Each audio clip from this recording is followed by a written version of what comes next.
Hi everyone.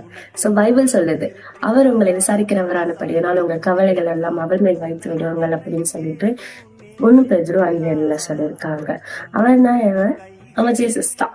அவர் உங்களை விசாரிக்கிறார், உங்களுக்கு என்ன பிரச்சனை அப்படின்னு சொல்லிட்டு ஒருத்தர் வந்துட்டு என்ன பண்றாரு, உங்களை விசாரிக்க துடிச்சிட்டு இருக்காரு.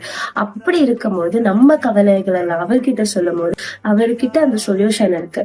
சொல்யூஷன் எடுக்கிறவங்க தான் வந்துட்டு நம்ம கிட்ட கேட்பாங்க, இப்ப எங்கிட்ட காசு இருக்கு அப்படின்னா ஒருத்தவங்க காசு நான் கஷ்டப்படுறாங்கன்னு எனக்கு தெரியுது அப்படின்னு சொல்லி என்ன பிரச்சனை அப்படின்னு அப்படி கேட்பேன் இல்லையா.